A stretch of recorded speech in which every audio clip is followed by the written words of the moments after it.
Merci Madame la Présidente, mes chers collègues. Nous sommes aujourd'hui réunis pour discuter de la proposition de loi adoptée au Sénat en décembre dernier. Proposition de loi donc déposée au Sénat le 1er juin 2012 par Jacques Mézard, président du groupe Rassemblement démocratique et social européen. Un texte identique a été déposé à l'Assemblée nationale le 23 janvier 2013 par Roger Gérard Schwarzenberg, président du groupe radical, républicain, démocrate et progressiste. Ce texte vise à soumettre la recherche sur les cellules souches embryonnaires à un régime d'autorisation encadré. La recherche sur l'embryon humain et sur les cellules souches embryonnaires qui en sont dérivées est certainement l'un des problèmes les plus sensibles en matière de bioéthique, car il touche aux origines de la vie. C'est un sujet récurrent depuis 1994, qui fut parmi les plus discutés lors de la révision de la loi de bioéthique en 2011. Certains ici s'en souviennent. En 1994, la loi avait posé le principe d'une interdiction absolue de la recherche sur l'embryon. En 2004, le principe avait été maintenu, mais assorti de dérogations pour une période de 5 ans. Comme l'a souligné Axel Kahn lorsque nous l'avons auditionné à la fin de ce moratoire, le législateur avait donc le choix entre deux solutions: maintenir l'interdiction de recherche ou l'autoriser de manière encadrée. Or, le choix du législateur s'est porté sur une solution hybride. Le régime actuel, prévu par l'article L. 2151-5 du Code de la santé publique, tel que modifié par la loi de 2011, repose sur une interdiction de principe de la recherche sur les embryons, assortie de dérogations. L'affichage d'un interdit symbolique fort, dont on peut certes comprendre l'intention, recouvre en vérité une autorisation qui ne dit pas son nom. Pourtant, dans la perspective de la révision de la loi de bioéthique du 6 août 2004, de nombreuses instances se sont prononcées sur la question de la recherche sur l'embryon. La Commission des affaires sociales du Sénat avait adopté un texte en ce sens lors de la discussion de la loi de bioéthique de 2011, tout comme notre Assemblée l'avait fait en première lecture de la loi de bioéthique de 2004. Le Conseil national consultatif d'éthique, l'Académie de médecine, l'OPEXT, le Conseil d'État, une partie des députés membres de la mission d'information sur la révision des lois de bioéthique et enfin les citoyens ayant participé aux États généraux de la bioéthique, tous ont préconisé la mise en place d'un régime d'autorisation encadré de la recherche. Pourquoi alors ne pas les avoir entendus? Plusieurs arguments ont été à l'époque invoqués en faveur de la pérennisation du régime d'interdiction avec dérogation. Il s'agissait tout d'abord d'affirmer un interdit symbolique fort et de refuser de considérer l'embryon comme un matériau de recherche. Nous rejoignons tout à fait cet objectif, mais le régime mis en place en 2011 n'est non seulement pas plus protecteur qu'un régime d'autorisation encadrée, mais qu'il est de nature à stigmatiser la recherche. Ainsi, comme l'a clairement souligné le Conseil d'État dans son étude sur la révision des lois de bioéthique, afficher le principe d'une interdiction là où les projets sont autorisés en quasi-totalité revient à créer un paradoxe peu souhaitable. De fait, au 1er mars 2013, 198 autorisations avaient été délivrées par l'Agence de la biomédecine. 79 concernent des protocoles de recherche, dont 54 concernant des cellules souches embryonnaires, 12 des embryons, 29 concernent la conservation de cellules souches embryonnaires et 50 leur importation. Surtout, le régime actuel n'est pas plus protecteur pour les embryons. En effet, si l'on considère que l'embryon doit être respecté en tant qu'être humain dès sa conception, alors il faut non seulement interdire toute recherche, mais interdire aussi la production d'embryons surnuméraires dans le cadre de l'assistance médicale à la procréation. Car en effet, Jean-Claude Amezen, président du Comité national consultatif d'éthique, nous l'a rappelé en audition, on ne protège pas l'embryon humain de la destruction en interdisant la recherche. La question éthique première est celle de la destruction de l'embryon humain, ne faisant plus l'objet, bien évidemment, d'un projet parental. C'est peut-être même en raison de la faiblesse de notre législation concernant la destruction de l'embryon in vitro, qui est actuellement de façon paradoxale autorisée sous condition et non interdite par la loi, que le législateur a été conduit à faire peser par une forme de compensation une charge symbolique supplémentaire ailleurs, en l'occurrence sur la recherche. Par ailleurs, on a estimé en 2011 que le système dérogatoire ne portait pas préjudice à la recherche et pouvait être assimilé de fait à une autorisation encadrée. Il est vrai que les chiffres de l'Agence nationale de biomédecine révèlent un véritable dynamisme de la recherche française en la matière. En réalité, le texte actuel stigmatise nos chercheurs et tend à les isoler sur la scène internationale, tant le système mis en place en France est incompréhensible à l'étranger. Le professeur Sahel, directeur de l'Institut de la Vision, le professeur Ménaché, le professeur Péchanski ont tous fait état des obstacles rencontrés par leurs équipes et de leurs difficultés d'accès à certains financements en raison de l'illisibilité de la loi française. S'y ajoute une véritable insécurité juridique qui nous prive de progrès thérapeutiques majeurs.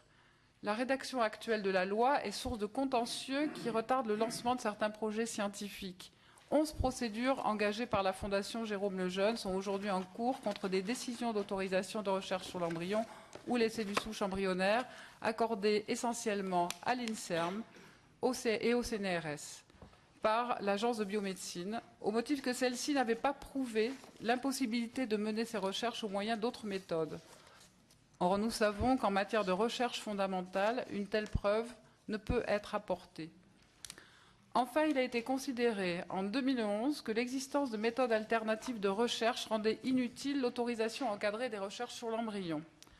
Ce débat a été récemment relancé par l'attribution du prix Nobel de physiologie et de médecine à John Gurdon et à Shinya Yamanaka, qui ont démontré la possibilité de faire régresser des cellules adultes jusqu'au stade de la pluripotence.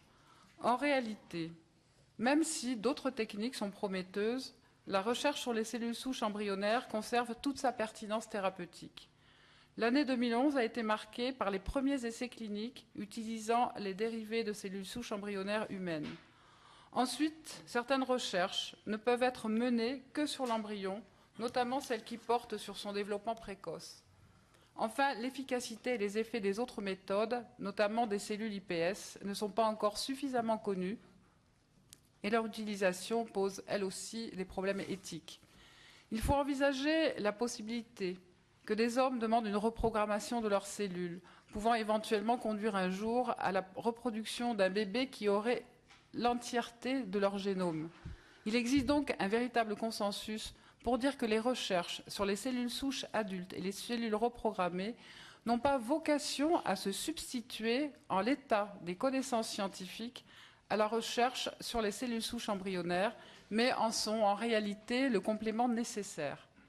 La plupart des chercheurs que nous avons auditionnés ont d'ailleurs déclaré mener ces différents types de recherches en parallèle. Il n'y a aucune appétence, croyez-le bien, particulière des scientifiques pour la recherche sur les cellules souches embryonnaires, et si à l'avenir d'autres méthodes s'avèrent être plus efficaces, elles évinceront naturellement cette dernière. Au final, en 2004, le manque de recul dont nous disposions pouvait expliquer le choix d'un régime d'interdiction avec dérogation. En revanche, le texte de la loi de 2011 est allé plus loin, car par le biais de dérogations pérennes et non plus provisoires, il autorise de fait la recherche sur les embryons, tout en l'assortissant de conditions restrictives, parfois impossibles à remplir, qui sont source d'insécurité juridique et de confusion pour nos concitoyens. C'est pourquoi il est aujourd'hui proposé de modifier la loi sur ce point. Le régime d'autorisation encadrée est-il la voie ouverte à toutes les dérives? Est-il moins respectueux du statut de l'embryon? Non, car l'autorisation ne signifie pas un droit systématique, mais une simple faculté.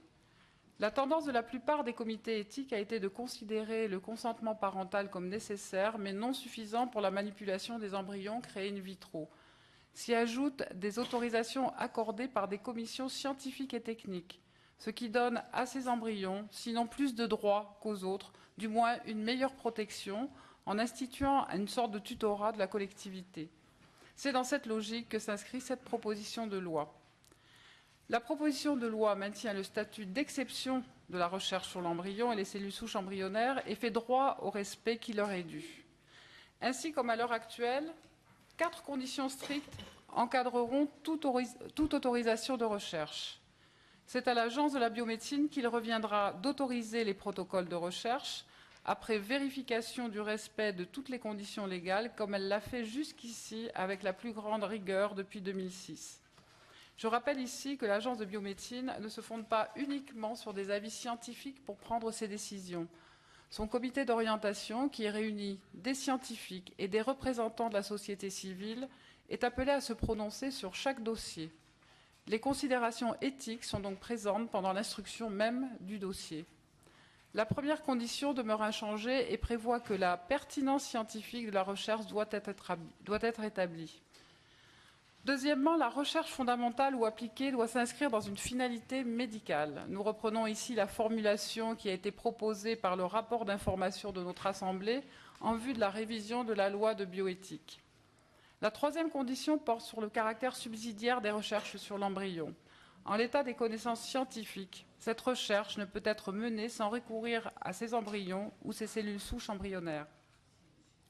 Enfin, la quatrième et dernière condition prévoit que les projets de recherche et les conditions de mise en œuvre des protocoles doivent eux-mêmes respecter les principes éthiques relatifs à la recherche sur l'embryon et les cellules souches embryonnaires. Cet aléa n'est pas modifié par la présente proposition de loi. De plus, le consentement parental demeurera une condition sine qua non. Il est prévu, comme le législateur en a décidé en 2004 puis en 2011, que le couple doit consentir par écrit aux recherches après un délai de réflexion de 3 mois. Il doit être informé des possibilités d'accueil des embryons par un autre couple ou d'arrêt de la conservation. Enfin, le consentement des 2 membres du couple ou du membre survivant du couple est révocable, sans motif, tant que les recherches n'ont pas débuté. Au final, peut-on dire qu'il y a une conception de droite ou de gauche de la bioéthique? Je ne le crois pas, car ces questions complexes qui mobilisent des convictions souvent personnelles transcendent les clivages traditionnels. De même, il est impossible de ramener le débat à une opposition simpliste entre les partisans forcenés du progrès scientifique et ses détracteurs, ou entre, d'un côté, ceux qui considèrent l'embryon comme un matériau de laboratoire et ceux qui lui accordent l'attention et la dignité qu'il mérite. Toute solution est une solution de compromis, et nul ne possède la réponse à l'énigme que constitue pour nous l'embryon humain. Si nous avons souhaité modifier la loi, c'est parce que la loi 2011 a établi une forme d'ambiguïté juridique et morale qui nuit à la recherche, sans mieux protéger l'embryon. Comme vous le voyez, le texte ne remet pas en cause la philosophie générale de la loi de bioéthique et maintient l'équilibre entre le respect de l'embryon comme être en devenir et les perspectives offertes par la recherche. Il fait simplement le choix de la lisibilité et de la responsabilité vis-à-vis de nos concitoyens. C'est pourquoi je vous invite à l'adopter. Merci.